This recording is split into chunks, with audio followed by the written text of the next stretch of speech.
बिस्मिल्लाहिर्रहमानिर्रहीम। आज की इस वीडियो में हम डिस्कस करने वाले हैं लोकल वेरिएबल्स के बारे में और आई होप आप सब खैरियत से होंगे। और जो व्यूअर्स मुझे रेगुलरली देख रहे थे तो बीच में गैप आ चुका है कुछ दिन का। नॉर्मली मेरी रूटीन थी डेली एक वीडियो अपलोड करने की, लेकिन और यही मैंने आपसे कहा था कि मैं कोर्स को जो है बिल्कुल इसी तरह लेकर चलूँगा, लेकिन कुछ हमारे प्लान्स होते हैं और कुछ अल्लाह ताला के प्लान होते हैं और अल्लाह इज़ बेस्ट प्लानर। मेरा तो प्लान यही था कि एक वीडियो मैं अपलोड करूँगा और इसी के साथ स्टिक रहूँगा, लेकिन कुछ इस तरह का सिनेरियो हो गया कि मुझे जो अपनी जॉब है वो चेंज करनी पड़ी और जॉब स्विच करने की वजह से तो जब हम नई जगह पे जाते हैं तो वहाँ पे थोड़ा टाइम लगता है हमें चीज़ों को सीखने में, चीज़ों को मैनेज करने में, नई चीज़ों के साथ एडजस्ट होने में। सो कुछ दिन लगे मुझे और अभी थोड़ी सी मेरी रूटीन जो है वो बेहतर होती जा रही है, मुझे काम की समझ आने लग चुकी है। तो मैंने सोचा कि अब दोबारा जो है मैं वीडियोस रिकॉर्डिंग करना और उनको देन एडिट वगैरह करना और उनको पब्लिश करना मैं अफोर्ड कर सकता हूँ, टाइम निकाल सकता हूँ। बहुत फ्रीक्वेंटली शायद वीडियोस ना आए, लाइक डेली की वीडियो ना आए, कोशिश करूँगा वीकली एक वीडियो अपलोड करूँ। टाइम पे डिपेंड करता है, जितना टाइम मिलेगा उस हिसाब से मैं वीडियोस अपलोड करूँगा। आज की जो वीडियो है उसमें हम लोकल वेरिएबल्स को डिस्कस करने वाले हैं और लोकल और ग्लोबल वेरिएबल्स जो हैं हमारे पास एक सिंपल सा कॉन्सेप्ट है। आप ये समझ लो, आपके पास एक एग्जांपल मैं आपको दूं, छोटे नन्हे मुन्ने जो चूजे होते हैं, रंग बिरंगे जो होते हैं, कलरफुल। हमारे टाइम पे 10 रुपए का एक चूज़ा मिलता था तो हम बड़े शौक से लिया करते थे, लेकिन वो उनका ये सीन होता है वो बचते नहीं हैं, कुछ टाइम के बाद वो मर जाते हैं। लेकिन उनके यूज़ करते हुए मैं आपको एक एग्जांपल देता हूँ। लाइक हमारा घर होता है, उनके लिए हम पिंजरा बना के पिंजरे में हम रखते, एक पिंजरा है उसके अंदर डिफरेंट डिफरेंट रूम्स हैं, हम डिवाइड कर देते हैं अपने पिंजरे को 4 रूम्स के अंदर। अब हर चूज़ा जो है वो हमारे पास 4 चूज़े हैं। एक चूज़े को हमने रूम 1 में रखा, रूम 2 में रखा, रूम 3 में और रूम 4 में, यानी कि 4 चूज़े 4 कमरों में। अब जो रूम 1 वाला चूज़ा है वो सिर्फ रूम 1 के अंदर रहेगा, वहीं पे खाए पिएगा, रूम 2 में नहीं जा सकता, रूम 2 वाला 1 में नहीं जा सकता, इसी तरह रूम 3 वाला 4 में, 1 में या 2 में नहीं जा सकता। बस उसका जो रूम है वो उसी के अंदर रहेगा, खाएगा पिएगा, दैट्स इट। अब मैं एक और क्या करता हूँ, पिंजरा बनाता हूँ और उसके अंदर रूम जो हैं वो 4 ही हैं, लेकिन मैं क्या करता हूँ, एक चूज़ा जो है उसके ऊपर रख देता हूँ, लाइक ऊपर वाले फ्लोर पे मैं रख देता हूँ। वहाँ पे वो ये है कि देख सकते हैं रूम 1, रूम 2, रूम 3, रूम 4, हर जगह पे देख सकते। ठीक है, थोड़ी सी रिलेटेबल नहीं है लेकिन समझाने के लिए अच्छी एग्जांपल है। या आप ये समझ लो, ये वाला जो चूज़ा है 5वां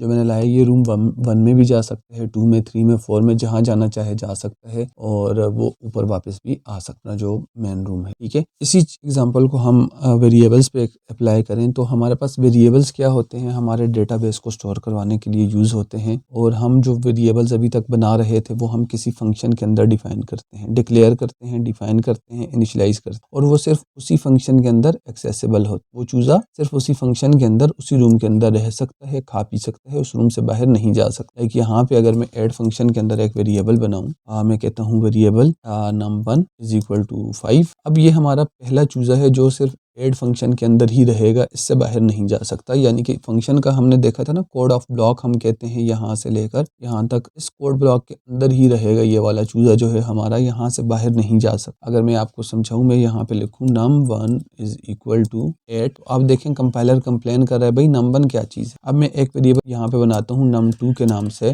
num2 और इक्वल टू 10 वैल्यू दे देता हूँ। और अगर मैं इस चूज़े को, अपने इस वाले चूज़े को, num2 चूज़े को, और यहाँ पे अगर मैं एक्सेस करूँ प्रिंट ln, अगर मैं num1 करता हूँ तो यहाँ पे कोई एरर नहीं। अगर मैं num2 करता हूँ तो ये जो num2 चूज़ा है उसको मैं इस रूम के अंदर एक्सेस नहीं कर सकता, इस कोड ब्लॉक के अंदर एक्सेस नहीं कर सकता। अब जो मैंने एक और चूज़ा कहा था आपको, वैसे इसके लिए मैं अलग वीडियो बनानी चाहिए थी, लेकिन चले मैं यहीं पे समझा देता हूँ, क्योंकि global variable, GARIABLE, global variable. अब ग्लोबल वेरिएबल के लिए मैं क्या करता हूँ, एक वेरिएबल बनाता हूँ यहाँ पे, हमारा जो है इसको मैं नेम ही दे देता हूँ global variable is equal to value 5। ये वो चूज़ा है जो टॉप पे था और ये इसके अंदर भी जा सकता है, इस रूम के अंदर भी जा सकता है। इसको अगर मैं यहाँ पे लिखूँ, आपको बताऊँ, global variable is equal to 70 accessible है, और मैं यहाँ पे लिखता हूँ global variable is equal to 99 accessible है। ये बेसिक सा सिनेरियो है ग्लोबल और लोकल वेरिएबल का। ग्लोबल वेरिएबल हम जो है मेन फंक्शन से या किसी भी फंक्शन के जो स्कोप होता है, जो बॉडी होती है, उससे बाहर डिफाइन करेंगे, वो ग्लोबल वेरिएबल कहलाएगा। इसको मैं कॉपी कर दूं और यहाँ मैं पेस्ट करूँ ग्लोबल, और मैं यहाँ पे पेस्ट करूँ कमेंट्स। हमारा जो लोकल वेरिएबल है वो सिर्फ फंक्शन की बॉडी के अंदर एक्सेसिबल है, लाइक दिस, इसको हम बाहर एक्सेस नहीं कर सकते। जबकि हमारा जो ग्लोबल वेरिएबल है उसको हम किसी भी रूम में एक्सेस कर सकते हैं, किसी भी फंक्शन के अंदर एक्सेस कर सकते हैं। अब लोकल वेरिएबल और ग्लोबल के हवाले से थोड़ा सा मैं आपको ये बता दूं। लोकल वेरिएबल जो है वो हम जब डिक्लेयर करते हैं तो वो फंक्शन के अंदर